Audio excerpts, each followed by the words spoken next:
Welcome, everybody, to a very special episode of Shoot the Gap. Here we're going to be giving you the 101 behind IDP Fantasy Football. We got a lot of great people on the show today, so let's just get right to it.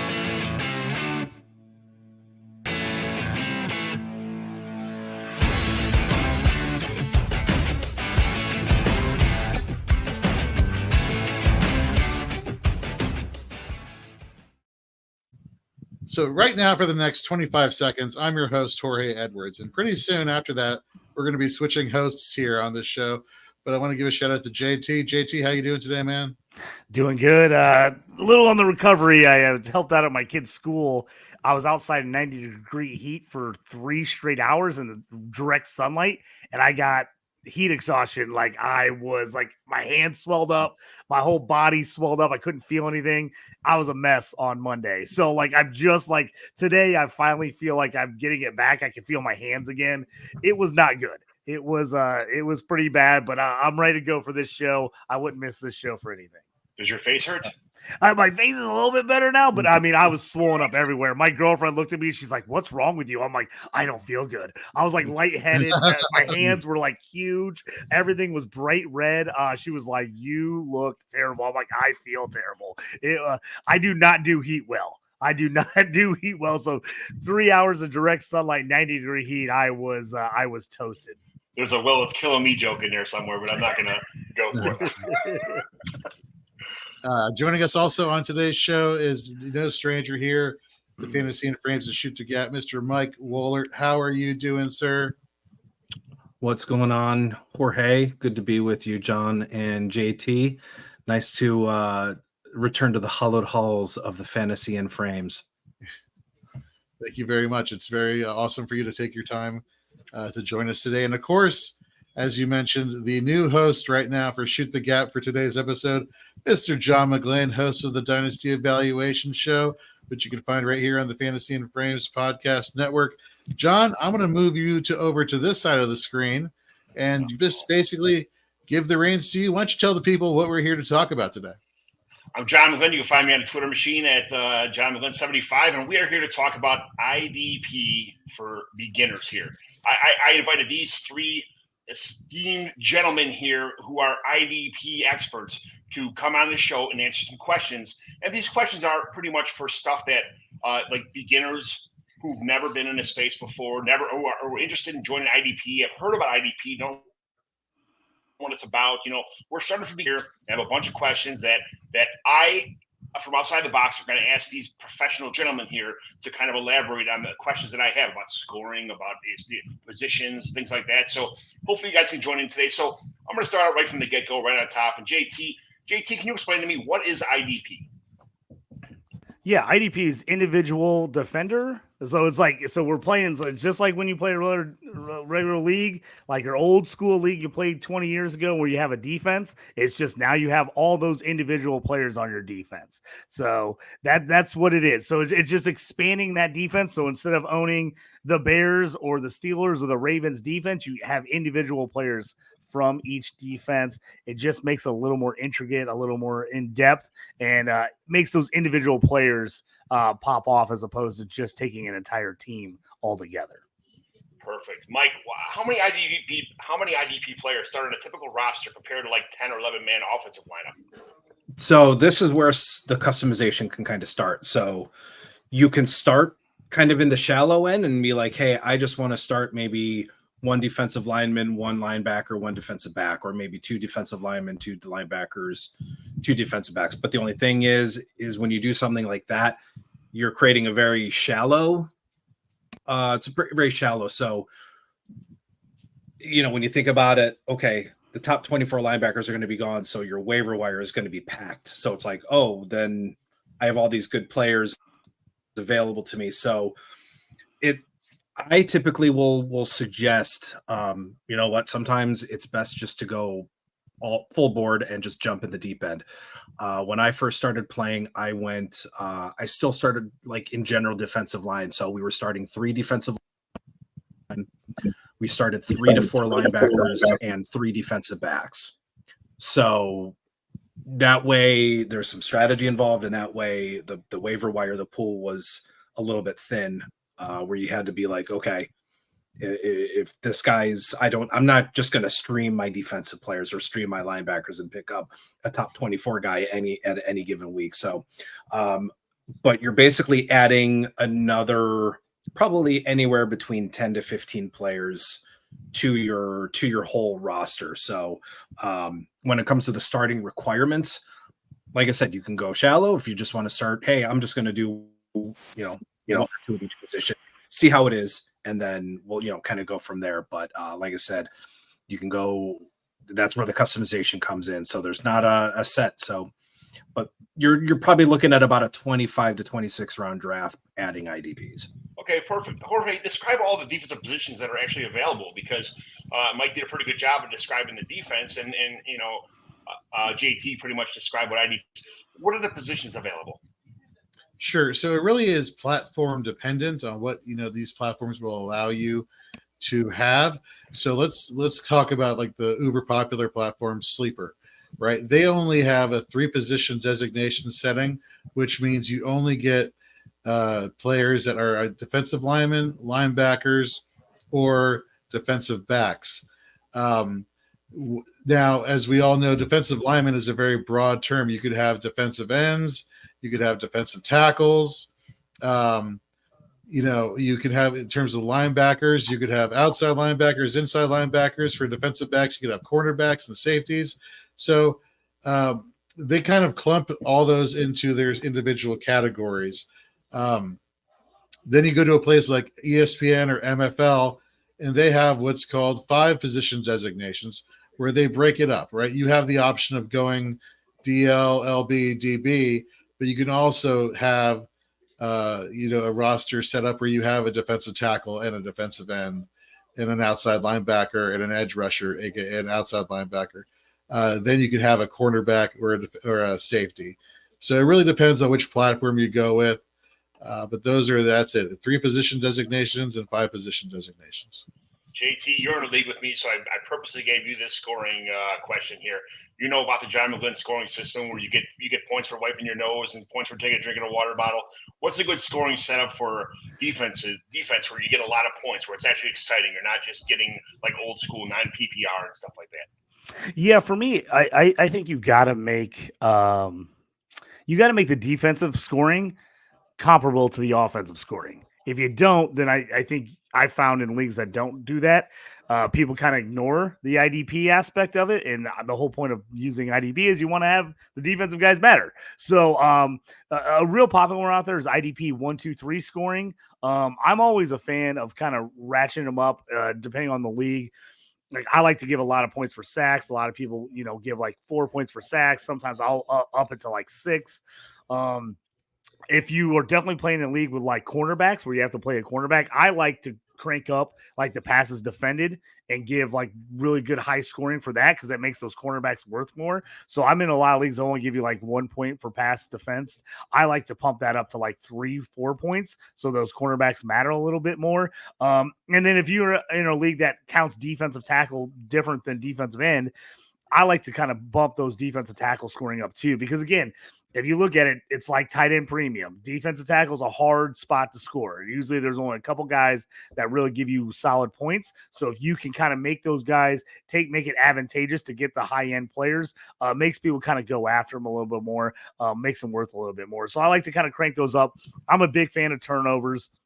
I also quarterback hits. So I'm in a lot of leagues that don't do QB hits. I like QB hits because a lot of times, you look at the sack scoring for a season. The guys at the absolute top echelon are getting, 16, 17, 18 sacks in a season. So, but a lot of them are still putting pressure on the QB, still getting home. They just don't get that full sack. So I like to do QB hits as points as well, because those guys are still impacting the game, not getting the sack. So I like to crank that up so that it's really even. And sometimes it just takes a couple years. I know my home IDP league, like Mike was talking about earlier, we started out with just 6 defenders originally, 2, 2, and 2. Now we're up to 10 because we had too many guys just playing the waiver wire. They're like, I'll just get a guy off the waivers every week. And you want to make those guys, you want to go into your rookie draft where you want to be taking them. You want to make them important where they're good enough to draft and hold on to. So I like to kind of increase that scoring system. And if you play a year and you notice like, hey man, our defensive guys are like not even in the top 50 in scoring, that's when I like to make adjustments. I like to go in and say, okay, hey, where can we increase points to kind of get these guys where they're a little more even? And the reason I like to do that, again, I say, is because I was in leagues where the defensive scoring is kind of low. And whenever it's kind of low, people just ignore defense. It's like one of those afterthoughts, and that's not what you want in an IDP league. If you're going to have it as an afterthought, just play a team defense. That's the whole point of adding IDP. You want guys to be thinking about it, that you want to make people want to get those top of the line, high end players. Yeah, Mike, do schemes matter anymore? Like a 4-3, a 3-4, a 5-2, like things like that. Like what is, even like in the defensive backfield, nickel, dime defense, kind of stuff like that. Do schemes matter anymore? Or is it just pretty much being on the field? Like, what is the story with that? That's pretty much one of the things I had to kind of unlearn over the last 5-10 years.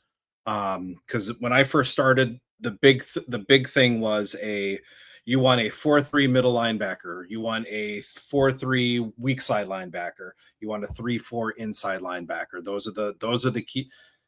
Those designations don't even matter anymore. I mean, yeah, you might see someone running a 4-3 base or a 3-4 base, but teams are running a base defense maybe 10% of the time.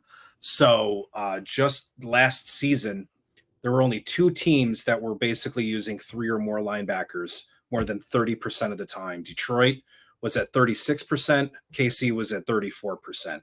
Every other team was basically running some formation or some sort of 4-2-5 or like 5-1, some sort of more defensive linemen or more defensive backs. So what I've also been doing, instead of maybe saying, they're running nickel, they're running a one line, this defense, this coach runs a one linebacker package 45% of the time. So 45% of the time, there's only going to be one linebacker on the field. So the LB2 and the LB3 are almost worthless. So that's kind of how I've been writing things. I've been running a one linebacker package, a two linebacker package, and really, I'm not really paying much attention to the scheme. I want the linebackers who are going to be on the field the most, like the LB1, LB2, and then kind of move on and then kind of go on from there. Some of these linebackers that are, getting 70% of the snaps, they might have some value in like the best ball formats where you don't need to worry about them on a weekly basis. They'll just, if they pop off, they'll be in your roster. But like, that's where kind of the depth of your league comes in. So if you are starting 3 to 4 linebackers, the linebackers that are playing maybe 70%, 75% of the snaps, they'll have some value because, there's only so many linebackers that are playing a full-time role, 80, 85, 90% or more of the snaps. So for me, I don't really pay attention to the designation. I'll write out, hey, this guy, this defense, this defensive coordinator is running mostly a 2 linebacker package.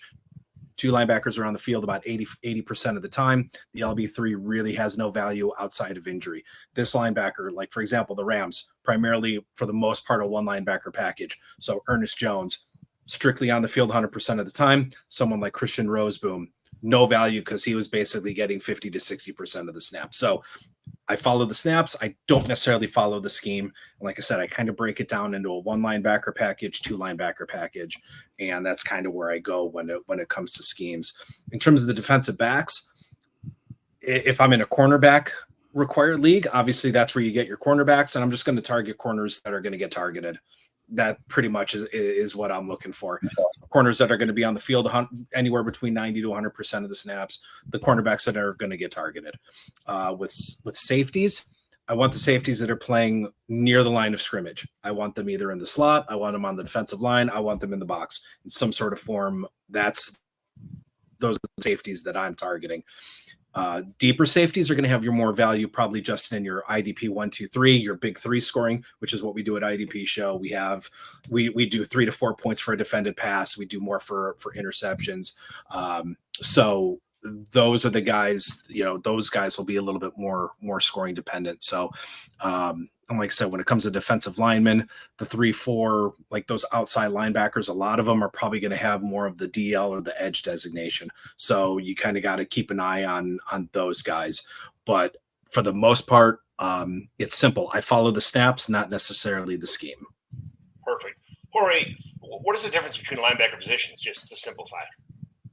So, I mean, in real football terms, you have your Mike, your Will, and your Sam linebackers. That doesn't matter for fantasy football. Mike hit it right on the head. You want the linebackers or you want the defensive players who are playing the majority of time on the field. If you get a player like John Macri over at PFF does a great job every week of breaking down player utilization, and he'll show you, he'll go through the film and he'll look at the different things and he'll say, okay, well, linebacker 1 and linebacker 2 are playing, 85 to 90% of the snaps. Linebacker 3 is playing 30%. Well, I already know I don't want to start linebacker 3 because they're only playing 30% of the snaps there. I want the high volume opportunity people who are actually doing something, and as well as being efficient with their opportunities, in my lineup. Okay. That's very good. JT, in a 3-4, nose tackle that gets double teamed on every play is worth how much in trade value as far as a half-point PPR or full-point PPR player on the offensive side of the ball? 0. They're worth nothing. You do not want a nose tackle in a 3-4 on your team at all in IDP. So the big thing, and this is when I try to explain when I put out my rankings and tell people about IDP, that if you get a guy that's a 3-4 defensive end, that's what you want. You want a guy that's a 3-4 DN because on my fantasy league specifically, that guy will count as a defensive tackle because he's inside. So that's where you want. That's where you want your like Cam Haywards. That's where you want your DeForest Buckners, those type of guys, because those guys are going to count as defensive tackle, even though in their team scheme, they're kind of a defensive end.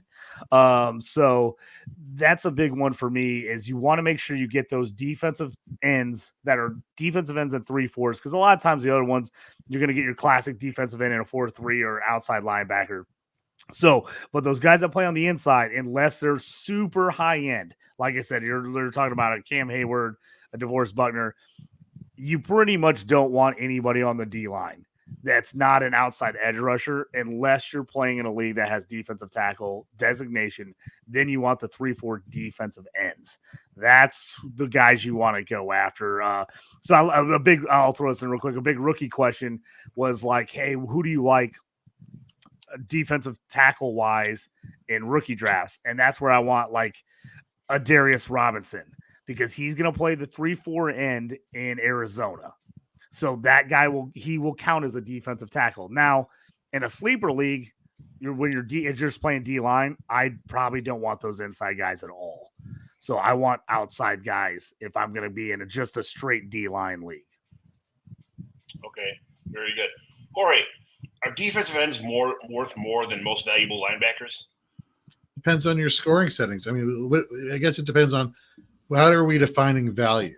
If we're defining value that hey, there are fewer upper echelon fantasy point producing defensive ends, which there tend to be.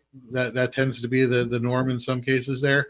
Then yeah, they're valuable because there's only so many to go around. Then you better get the ones that you think are going to produce, and get the quarterback hits and the pressures and the sacks. That being the case, so therefore you want your scoring settings to mirror that importance. So you'd want a scoring setting where a sack is like 5 points or 4 points or something like that. If a sack is, 2 points or 3 points, then I would focus more on linebackers. You know what I mean? It really depends on what you're getting. So like to piggyback off of what, Mike and JT were talking about in terms of scoring settings and IDP 1, 2, 3 and big 3 scoring and so on and so forth. You can really clump, all these defensive scorings into 3 different categories. You have your balanced scoring, where you have the tackles, and the impact plays, like the interceptions and the sacks, kind of comparable to one another. You have big play, where you have the interceptions and the sacks amped up in point value to give value to the defensive backs and the defensive linemen. Then you have tackle heavy, where basically it's linebackers galore, and you want to get the linebackers, and then everybody else just falls into place. So it's not as straightforward as saying, is the defensive lineman more valuable than a linebacker? It depends on what your scoring gives these players, the scoring setting give these players from week to week. Yeah, let me jump in real quick if you don't mind. Yeah, I mean, to piggyback a little bit, in terms of like defensive ends and linebackers. So I like to think of the defensive end as a wide receiver and the linebacker more as a running back. So if I'm trying to word this correctly. So if you go defensive end, say you go defensive end heavy, I think what you're doing is you're definitely giving yourself a nice ceiling, but I think you're also capping your floor because a defensive end can be more boom or bust. So what you're doing is you're creating more boom or bust weeks on a given week. With linebackers, I think you're getting more of a safe floor because those are sometimes the more consistent producers. But again, like Jorge said, it is all about the scoring. But like I said, you do want to make sure you give yourself a nice balance of a good floor and a good ceiling, but without, if you go 4 defensive ends in your first 4 picks, yeah, you might have Myles Garrett, you might have TJ Watt, you might have Micah Parsons. Probably not going to happen, but all those guys are prone to weeks where they don't do anything. Like Myles Garrett went the final 4, 5, 6 weeks without a sack, where he'd only get a couple of tackles, and then that would be pretty much it, maybe a few hits. So it's all about having a nice floor and also having that ceiling. But yeah, definitely, making sure that you are following your scoring, because it all comes down to that, making sure you got your scoring settings. Speaking of scoring settings, I keep hearing about these players that call it green dot helmet players. What is a green dot helmet player? Green dot is the signal caller, basically like the quarterback. He's getting the plays from the defensive coordinator, and he is relaying all the information to the defense.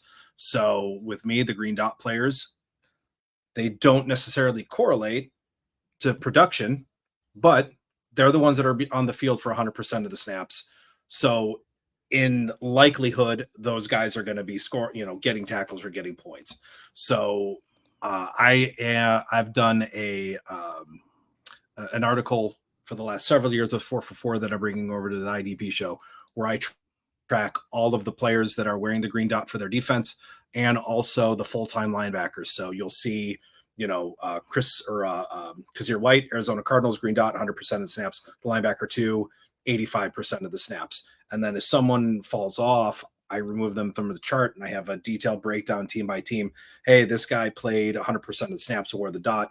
This guy is losing his role. He only played 70% of the snaps, maybe only target him in best ball. So I keep track of all of that within my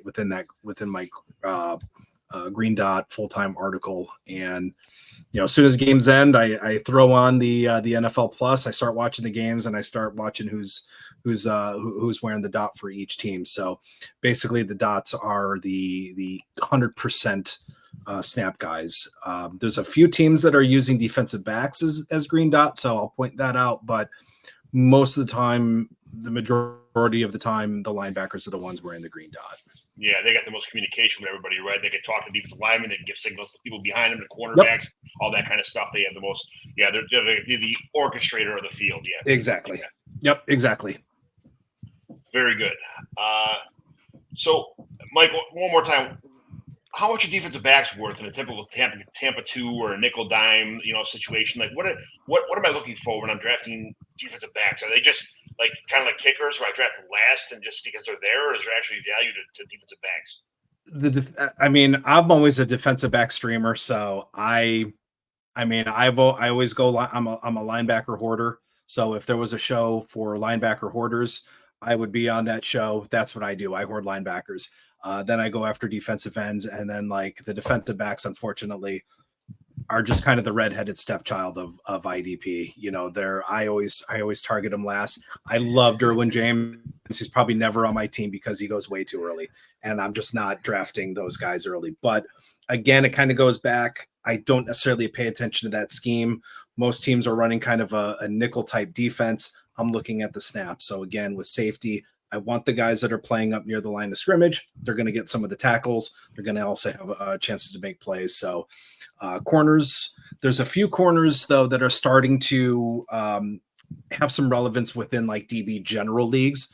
Guys like Tyreek Stevenson, guys like Taron Johnson. You want those guys that are almost kind of playing the slot role because they tend to see a lot of targets. So there are some cornerbacks that are starting to emerge, mostly in kind of those big three IDP 1, 2, 3 scoring formats, because they are getting a lot of tackles. They're also getting some defended passes, and they're also making some big plays. So again, I'm looking for the guys that are playing the snaps. So I don't, like I said, I don't necessarily look for the Tampa 2, the defenses like that. Okay. John, I will jump in real quick. Me and Jorge, we a lot of times on Shoot the Gap. We are in favor of DBs. We like safeties and stuff. I know, like what Mike said, that's actually probably the pervasive thought in IDP is like, hey, ignore defensive backs to the very end. I'm all about value. I don't want to be the first guy taking DBs off the board typically in my leagues or in my drafts, but I definitely have won leagues because I did go up and get like an Antonio Winfield last year in leagues, and he absolutely crushed. So I do think there's guys that's worth it. I just think picking your spots when to take those DBs is important. So like Mike said, like he's like, I'm probably never going to own Derwin James. Yeah, because if Derwin James is the 5th player off the board on as a defensive player, no, you don't want to. I'm out on him too at that point. I want the lead edges. I want the elite linebackers. But I am a DB fan. I will try to slice in and get them at the right time. Just beat people in front of them. But they are a little more boom bust. Like Mike said, they're going to get those when they get a pick, they get a turnover. They're going to have a huge week. They're going to get you 20, 25 points, but you're going to have those weeks where they get 2 tackles and no takeaways. And you're like, oh, he scored me 4 points this week. So it is a little more boom bust with the DBs. JT, yeah, it's identified. Oh, I'm sorry. Go ahead. No. And you know what, and Antoine Winfield, if I remember, I don't think he was a top DB. So if you catch these guys on their breakout year, I'm pretty sure you're not going to have Antoine Winfield probably on your team this year, JT, are you? Yeah, exactly. He's going to be a guy that's probably going to get overdrafted. Yeah, he's going to. Yeah, people are going to look at the scoring from last year and be like, "Oh my God, this guy scored 1 million points," and they're going to overdraft him. So that's what you want to look at. I'm on the DB side. I like taking DBs. I want to get the high end DBs, but I want to get them at the right price. I don't want to overpay, and I'm not going to jump in front of a Roquan Smith and take Antoine Winfield in front of Roquan Smith. You want that guy that's going to give you consistent scoring every week. Yeah. JT, let someone else start the DB run. Don't be the starter of the DB run. Exactly. Like a kicker. Yep. Yeah. JT, I'm going to kind of impromptu question to you here. As opposed to like when we were younger and you had Dan Marinos and Ken Andersons and guys like that who took 7-step drops and just everything was play action and throwing downfield. Now it's so much more of a spread offense, but a 1, 2, 3 throw and 3, 7, 5-step drops are more common. What is how does that work out for short area? Like creeping up on linebackers getting more defense, getting more knockdowns, batted balls, things like that. Have you seen like an uptick in that lately since you've been playing IDP? So I'll kind of connect this to what Mike said earlier. So this is where you're going to see where there's more 5 DBs on the field. There's less linebackers out there because of the spread and everybody playing 3, 4 wide receivers. But that's where you want to get those guys that are they used to call them strong safeties, but now they're kind of box safeties. You want the guys placed closer to the line, or what I always look for, and I always tell people, especially in a league that starts cornerback, you have to start a cornerback. Look for that guy that's playing nickel corner. You want to play the slot corner. You want that guy because he's playing up on the line. He's mostly playing the slot. As we've seen in the NFL, a lot of teams, slot wide receivers are getting a ton of targets. So you want the guy that's on that guy. He either has chances to get picks, pass deflections, or tackles. So I use this a lot because I'm a Colts fan and I watch them all the time. But Kenny Moore is a really good example. He plays that slot corner for the Colts. So he's kind of their third linebacker in a lot of their sets because he's playing close to the line. He's on that slot guy, and a lot of times teams are throwing at him. So that's kind of where that's the guy I want. I want the guy that's going to be kind of like on the line, kind of, right up there on the guy that's seeing the most targets. So that's the guy I want to kind of look for when I'm looking at DBs and guys I want to take outside of your typical high end like safeties that everybody kind of knows. Those are the guys I'm looking for. And so that's what I want to look at, especially like if you're looking at your rookie drafts, and you're like, hey, who are these guys should I be looking for? That's the guy I want to be looking for in a rookie draft. The DB that's going to probably play that slot corner spot on the defense. Okay, I'm gonna do another old school question out here, and Jorge, I'm gonna hit you with this one. Sure. What is how much is straight edge rushers, guys like Lawrence Taylor, who never really covered guys out of the backfield, just their ears pinned back, going after the quarterback every play? How much of those guys be worth today in IDP and in individual scoring like this? I mean, if they're getting 5 points a sack, very, very highly. You know what I mean? Scoring settings make everything worthwhile, and they can also make everything very bland and boring. You have to find a way in your scoring setups when you set up your league to make these players valuable. It's the best way to see whether or not these IDPs are valuable to you compared to your offense. It's the same way you do it when you look at your offensive players on your phone or whatever app you're using. Look how many points they're scoring. And just compare them to the offensive players and just keep scrolling down the list. How does the DB 35 compare to the wide receiver 26 in point scoring or running back in point scoring? Not as high. So I better crank up the points for IDP to help it match the output of offensive players. So, yes, you would hope that these generational talents like a Lawrence Taylor would be, or, like a Reggie White would be able to just clean up for IDP. But if they're not getting the point values associated with the big plays that they're known for, then it's kind of wasted talent at that point. Yeah, JT, it's a shutdown corner like Darrelle Revis, like unrosterable in IDP. Yeah, so this is something that I've had to talk to people when they first get in there, because I remember my first IDP in my home league, everybody was like over like Patrick Peterson. They were like drafting him high, spending tons of money on. You do not want shutdown corners because people stay away from them. They don't throw their way. You almost would rather have the guy on the opposite side. So I'm a guy who is like, if a team has a shutdown corner and they have a young DB on the opposite side of the roster, I want that guy, because that's the guy they're going to throw at constantly. He's the guy that's going to get tackles, because again, in IDP, you're not getting negative points if you give up a reception, but you're getting points when you make the tackle, even if it's 40 yards downfield. So I want the guy on the other side. So shutdown corner is something you want to completely avoid in fantasy IDP, because those guys are just not going to score you points. So the only way those guys are even valuable is if you is a guy that is like a special teams player and your league scores like kick and punt return yards.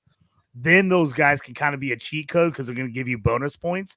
But to kind of throw it back to old school players like a Deion Sanders, like you don't want Deion for the most part. Guys are just going to avoid him. He doesn't get a lot of tackles. You're either going to get a pick and a pick six, and he's going to blow up that week, or he's going to score you 0 points. So you kind of want to avoid those shutdown corners. And for me, like I said, I try to avoid cornerbacks in general unless they're the guy that plays the slot corner, because that guy most likely is going to make a pretty good amount of tackles and be in the mix and run plays, where the outside corners for the most part are going to be locked on guys and they're not going to make many tackles. Mike, how can you make proper adjustments to have absolute studs get rewarded for nullifying the opposite team's best receivers? Like more negative points? What is the solution to like getting guys like that who are shutdown corners like some kind of points? So I don't know how relevant a shadow. There aren't very many shadow corners anymore, like a Darrelle Revis. Okay. A lot of them are kind of playing a left or a right side, and they're kind of sticking to that side. This has kind of been, I guess you could say, a point. I think cornerback scoring has been pretty high. I mean, I guess if you have someone that is taking away a side of the field or is taking away a receiver, You can give points for maybe you can do, and I don't know how advanced some of these platforms are. You know, if cornerback allows 0 to 20 yards, you get 5 points. Or if the cornerback, then, you know, you kind of treat it almost like field goal kicking. You know, if they kick a 60-yard field goal, they get the max points. Well, if they allow 0 to 20 yards, then they get like 10 points. If they allow 21 to 40 yards, then maybe they get 7 points. So maybe it's just that you try to look at yardage allowed to kind of do something to kind of negate, you know, to kind of help along these good cornerbacks to scoring. Because yes, I don't even know any of the shutdown corner or the shadow corners anymore, because they're all, like I said, a lot of them are just playing one side. And even someone like Denzel Ward, who might be a shadow, who does shadow sometimes, he's still prone to giving up big plays. He's not like, I don't think there's ever going to be another like Darrelle Revis where you just like don't throw at him at all. So I think you can incorporate that yardage tier to kind of help along with some of that. What kind of scoring does a guy get for, like, I guess, Mike, part 2 of this question before JT jumps in, what kind of scoring does a guy get when he gets smoked for like 11 catches, 205 yards, and 3 touchdowns again? Like Justin Jefferson just smoked somebody. What are you getting like on defense when that happens? You 40 or what? Well, no, I mean, if there's no scoring like that, then no, you're just going to basically get the points for the tackles that he's made or the plays that he's made. There's no negative. So like, if, that's where it kind of comes in. If a guy then allows 100 yards or more, then you get negative. So yeah, I mean, someone can, like you have a corner giving up, like it just gets burned. It doesn't matter. He gets points for the tackles or the defended pass or whatever. So you can also put in that scoring. So if you allow 100 to 150 yards, that's -5. So incorporating that play, because if a field goal kicker misses a 30-yard field goal, I think that's a negative. Or if a defense allows 30 points, then you're either getting zeros or negatives. So you can incorporate that type of scoring. JT, were you going to jump in? Yeah, I was just going to jump in and say, to kind of go with Mike said about the shutdown corners is, offenses are more advanced. Guys are moving around constantly. So it's like a lot harder for that guy to just be like, hey, I'm locked on this guy than it was in the past where teams came out and they lined up basically tight end right or tight end left. And that was like the setup every play. And so the wideout was basically in the same kind of spot all the time. Teams will move guys around now so that you can't just shadow a guy all the time. So I think what Mike's saying goes with that is that defenses, because of that, they kind of just send the guy to their side and go with it because it's harder to kind of match those guys up than it was kind of in the past there. And like when I was early in my IDP playing, I would, if I didn't know a lot of like names or players, I would always look at teams that the team was really good on offense, and I figured they'd be up in a lot of games. So the other team would have to throw a lot at the end of games. So I'd always take like Colts defensive backs when they had Peyton Manning, because I'm like, oh, they're going to be winning a lot of the time. Other teams are going to have to throw late against them. That's going to give these guys opportunities for interceptions, tackles, all that. So it's a little bit, sometimes on defense, it's not about necessarily having the best player or the best name. It's like the guy that's going to be out there making a ton of plays, and maybe he's not the best, and that's why he's scoring you a lot of points, is because he's the guy they're targeting all the time. So definitely, keep that in mind. Yep. Okay. Am I to assume that it's not either players are playing more outside and slot, like they're playing all over the place, or am I to assume that that's because defense are playing more zone instead of man?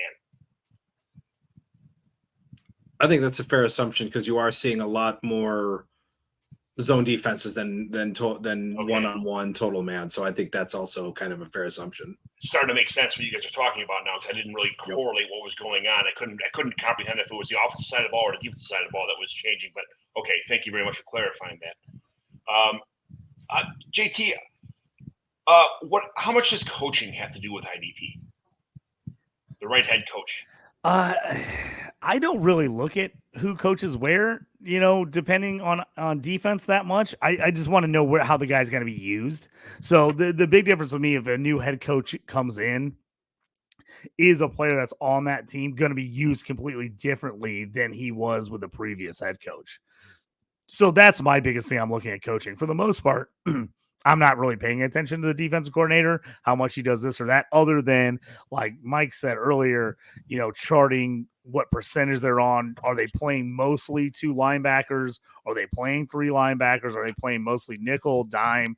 To me, that matters more. And I guess you could correlate that directly with coaching, but I think sometimes it just matters on who they have in their system. So I definitely do look at it. But I think the more for me is as the season goes along, kind of see how they're implementing that, because you can see what a coach did in the past and kind of have a general idea, but that doesn't necessarily mean he's going to do the exact same thing on a new defense with different players. All right, Mike and JT are on the same page. Jorge, what do you say about that?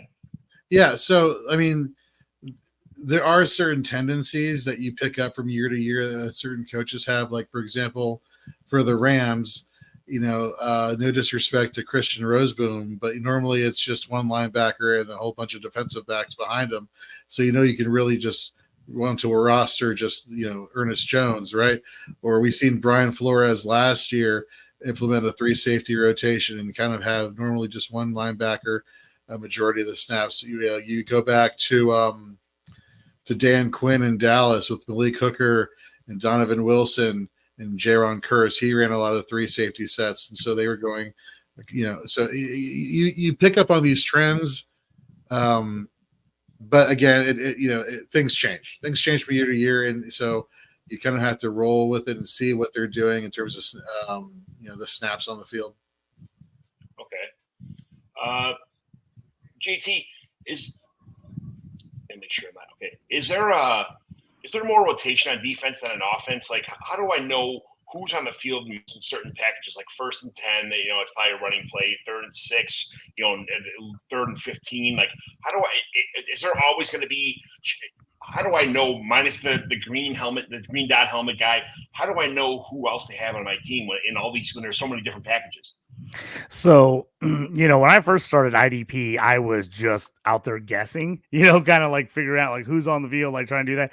Luckily, there's a lot of places like the IDP show and stuff, the guys that will run and go and they'll break it down for you. Hey, this guy played this X amount of snaps. He's paying this percentage week to week to week. So for me, when I'm going in and I'm looking at it, those are things that I'm kind of looking at. I'm watching those shows. I'm tracking guys, or, like Mike, that's tracking how percentage guys are on the field. As you get more advanced in IDP, I think that's where you kind of can get that leg up on other league mates, is when you're paying attention to those things, like guys that kind of come out of nowhere and can be great waiver wire pickups, like an Ivan Pace last year for the Vikings. A guy that slowly but surely, as the season went on, got more and more and more snap share. And then at the end of the year, you're like, oh man, I got to play this guy every week. So I think, paying attention to those things, I think it's hard. It's very hard to predict at the beginning of the year, but you can see the trends as the season goes on with coaches and staffs and players. And sometimes it's an injury thing. Sometimes it's like, hey, this guy got hurt. This dude was playing, 10% of snaps. Now he's playing 90 because somebody else is hurt. So I think paying attention to that snap share and following guys on Twitter or watching podcasts where they go over that snap share, to me as an IDP player, I think that's super, super beneficial. Okay. So I'm going to go Mike, then JT, then Jorge here, because this kind of question is for all you. How do I get a custom scoring sheet for my individual league wacky rules if it's not just standard scoring? Like, just some, like, you don't just get the ESPN or the Yahoo version. Like, how do I get like how do I get a version of that kind of whatever my scoring system would be? What would you turn to? I've got something very simple. My custom projections are up at the IDP show. Make a copy, download the sheet, and enter in your custom scoring. It's subscribe there. I know it. It's part of our draft kit, but I've got my projections up, and there's a couple of videos showing you exactly how you can customize your scoring. So feel free to subscribe and test out the sheet and customize and edit at your own will. Don't edit the live sheet. Download a copy, make a copy, but customize to your heart's content. So that's my suggestion right there. So I'm a company man, so of course I'm going to tab the IDP show. Number one, do not write on the main sheet. That's copy. Please that's make a copy. Killer. Make a copy. People do it all the time. You're like, what are you doing? No, like make a copy. But I was gonna say what Mike said. Yeah, there's a lot of good resources out there, like on IDP show, where they have like scoring sheets, Excel, pages where you can literally type that stuff in and put players in. So if you want to go deep dive and you're heavy into it, and you want to like really, really break down your league, I think that there's a lot of really good resources like that right now out there. 100% what these guys just said, co-signed it. Fantastic. Very good. Very good. All right. It's good to know. I'll be jumping in the IDP water here. So there we go. Jorge, how do I know where to take defensive players in the mixed offensive defensive player draft? When do is the whole first round, whole second round all offense? What round do you start seeing the defensive players pop up when you're doing a let's just say redraft first of all, and then dynasty second of all? Sure. So again, let's assume for the moment that the offensive scoring is kind of comparable to defensive scoring. Okay, let's just assume that is the case. I typically, for me, want to get my offensive players, taken care of with the first 7 picks, and then I'll go into my IDP, start literally tackling the linebacker position. Why do I do it like that? It's because, for linebacker, there's a lot more depth at that position than you would say running back or, wide receiver. Like I could find an LB, somebody who ranks, linebacker 46 or 50, who could very well be a top 2 scoring linebacker from week to week, because there's so much depth at the position. Now there's another train of thought where it's like, well, since there's very few elite pass rushers, maybe you want to start off getting that position taken care of first and then finding your linebackers later on. That's completely, it's all subjective to what your scoring settings are. But for me, I personally like going around the 8th round and getting my offensive players situated first, and then going to take IDPs. Okay. For Dynasty, so that's for redraft. For Dynasty, it's kind of the same thing. I don't think there's a lot of obviously for Dynasty, you're talking about youth versus you're still talking talent. Like you're there to play, right? So I don't think there's a lot of difference between, to be honest with you, redraft and dynasty in terms of strategy there. Jorge, I was going to jump in because and the only reason is I just did an article on this doing like a rookie rankings of like offense and defensive players if you're in a combined draft. It really depends on your scoring, but most leagues I'm in, you start seeing those high-end top rookie defensive players coming off the board like late second, mid third round. It really kind of depends on your draft, but typically everyone's going offense the first 2 rounds. Now, occasionally if somebody really wants a guy or they think a guy's going to be an absolute stud, you'll see someone kind of reach up and grab. If there's like an absolute top end defensive player like Will Anderson last year, I saw him go real high in a couple drafts. But so far this season, in about the 4 or 5 mixed IDP offensive drafts I've done, I'm really seeing guys about mid third round is where people are starting to come off the board as far as defense. Okay. Is that just for rookie or are you talking for startup? I'm talking for rookie. I'm talking about rookie. If you're doing a rookie dynasty league draft where it's just offense and defensive rookies, it's really more that third round to 4th round is where you start really seeing people kind of start going defense heavy, where the first couple rounds are pretty much all offense. What about for startups? What have you seen there? Startups, I think, like you said, it tends to be a little bit on how big the roster size is, but I think you're right. Like kind of at 8 to 10th round, right in there is where you're going to see more of those like TJ Watts, the Parsons coming off the board, the Roquan Smiths, like those guys. I think you'll see there. Then I think you'll get a couple rounds where people go defense heavy. Then I think people will come back to offense, kind of hit up some more offensive guys. Then they'll go back into the defense, a couple rounds later and kind of start hammering the defense there. All right.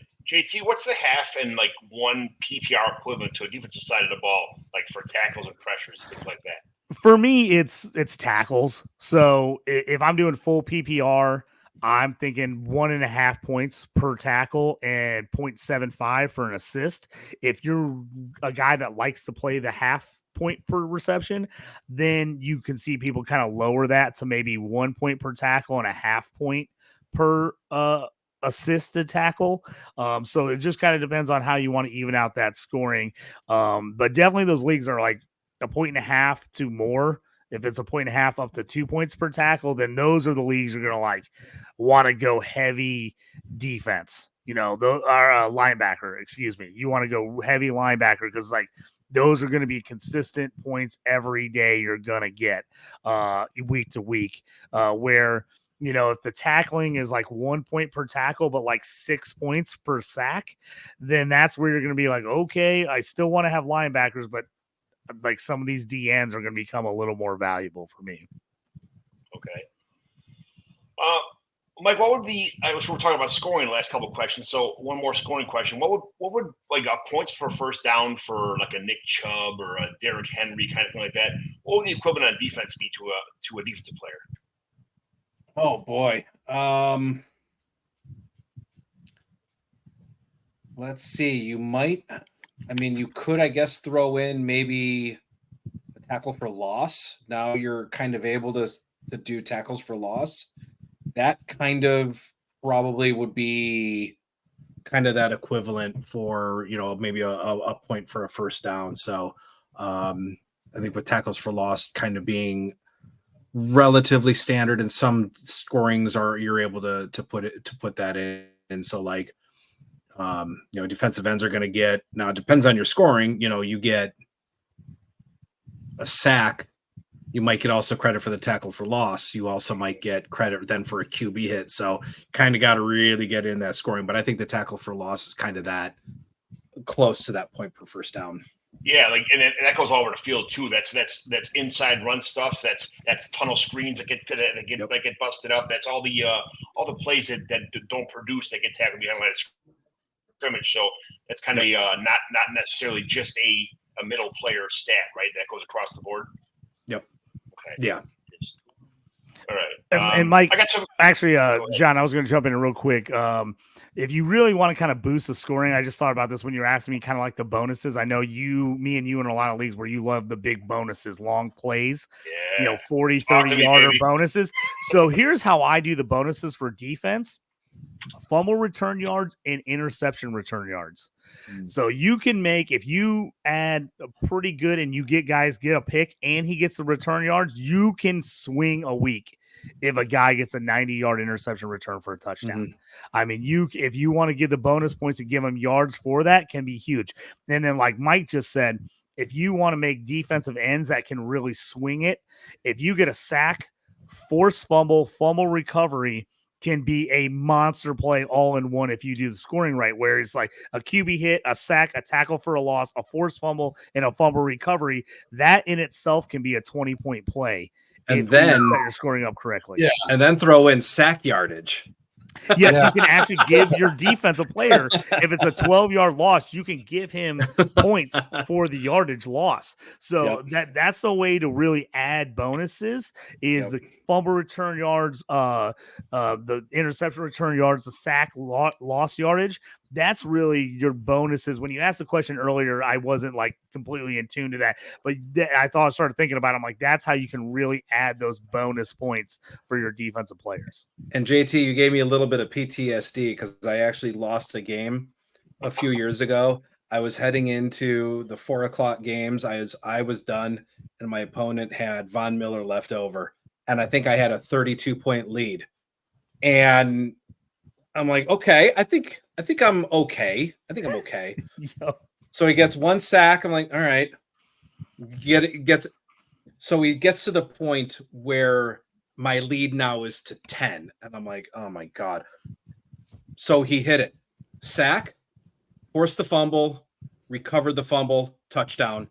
And it was like a 15, 20-point play. And I'm like, Why am I playing IDP? Why am I playing it's IDP? so awesome when you're on the other side of that, but man, Yes. it sucks when it gets you. Why did Go ahead, Jorge. I had the Chandler Jones play. What was it, 2 years ago for the Patriots? Raiders won me a playoff game. He got that. They're throwing it around, chucking it around. He ends up getting it, running it back, and I end up winning because of that. And I was like, I'm so happy I won, but I'm also like, I would be so pissed if I was the guy who was playing, because like he had me smoked. Like, I mean, I was like 15 points down or something ridiculous, and that play was huge. He ran all the way back. It was like Chandler Jones ended up scoring me like 30 points or 35, something ridiculous because of that. And I ended up coming back and winning by like 2 points. I was like, that's amazing, but I would be so mad if I was the other guy, because you're literally, you think you have this locked up. Like, that's the only play that would have beat you. The only play. Kind of like when you're playing against a guy and his only quarterback is Joe Flacco in the playoffs, and he comes and scores 54 points on you, like in the playoffs this year. Which kind of exactly. Oh, you guys, this is I lost the semifinals of a 2 QB league last year where the guy only had 1 QB playing. I was not happy about it. It was pretty awful. All right, so we got Master IDP has a couple questions on the X. So, Mike, I'm going to give you the first one here. When working the waiver wire early in the season, how do you determine if a player's big scoring week is sustainable or more like a fluky 1-2 week performance? So I'm basically looking at the context of this. I'm looking at the context of the game. So I'm looking at his snaps and kind of seeing what he did. So if a guy scores like 20 points, okay, but he only played 15 snaps, that's not sustainable. So that is what I'm looking at. I'm looking at kind of that snap rate. So in week 1, week 2, week 3, depending on who's available in your waiver wire, you're probably going to have some decent players on your waiver wire. So it's once you get into weeks 5, 6, 7 and beyond is really then, the sustainability. So I'm really looking at the context of the game. All right, did this guy score 20 points? Okay, he played 95% of the snaps. I may not pick him up, but I still might. And then, if it's going to be, if that's going to be his role, then, you've got yourself a person that's going to be a decent play. Same thing with some of these big plays. Like you see a guy go off for 3 or 4 sacks. How many snaps did he play? Were his sacks unblocked? And that's what I'm looking at. I'd rather have a guy that is going to play a good amount of snaps that's getting pressures and has a sustainable pressure rate over some of these big play guys that are going to get 2 sacks, 3 sacks in a game and then just fall off a cliff. I think Drake Jackson was a perfect example. I think it was either last year or the year before.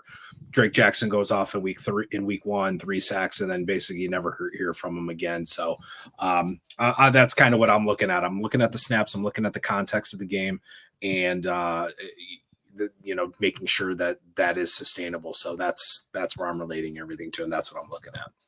Very good. Thank you very much. That's a good one. JT, how does your strategy for drafting defensive players change in year 1 of a dynasty versus redraft league?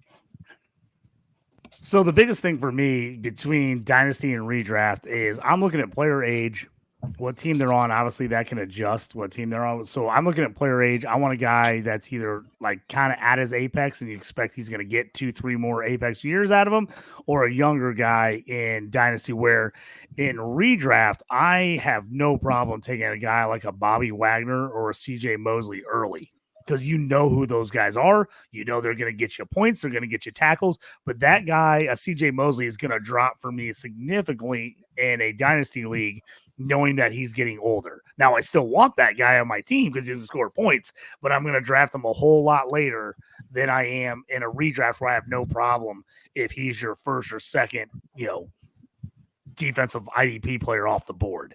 So for me, I'm really looking at that age. This is where it comes into consideration of like, okay, Micah Parsons, TJ Watt. In Dynasty, most people are probably taking Micah Parsons earlier because he's younger. But in redraft, TJ Watt has been an absolute stud. Like, I would take TJ Watt over Micah Parsons all day, every day in a redraft. Excuse me. So that's kind of where it's to me. I'm really looking at the age of a player, injury history, a guy that maybe has a little more injury history. I'll take a chance on in a redraft because I feel like, hey, I can go. If he gets hurt again, I'll go pick somebody else up. You don't want to invest a lot of capital in a guy that is constantly injured in a dynasty league where you're just like, man, I got to constantly throw this guy on the IR. So to me, I'm really looking at that age situation. As we know, everything can change in fantasy. You know, you might like a situation here on this team and then hate it there. But if you got, I think a guy like a perfect example is like a Roquan Smith. Stud on the Bears, gets traded, goes to Ravens. He's going to be a star on the Ravens. That type of guy is just, he's a player. So I'm not worried about taking a guy like that, worrying about the situation changing, where some players, like, depending on what kind of system they're in, that might benefit them a little more on one team than if they were on another team. Those guys are going to fall for me in Dynasty because I don't want guys that are really system dependent. I want a guy that I know if he changes teams or gets traded or, you know, signs free agent somewhere else, that guy is going to still be a stud wherever he goes. Yeah, perfect. JT, you guys, thank you very much for coming on tonight. This is a, just the introduction to IDP meant a lot to me, having you guys on the show. Like, you guys, I'd like to do this again with some more questions because I learned so much today just listening to you guys. JT, where can everybody find you at? John, first I want to say congratulations and welcome. I've been hounding you for 2 years to get into IDP, and you made the jump, brother. You made the jump. I love it. So you can find me on X at JT Orange. You can find all my IDP rankings and articles on Fantasy Frames and at DLF. And then my show, The Stew with JT Brew. Check that out for all kinds of other fantasy content. Mike, where can everybody find you at? All your awesome work that I'm gonna jump into right now as soon as this show's over with.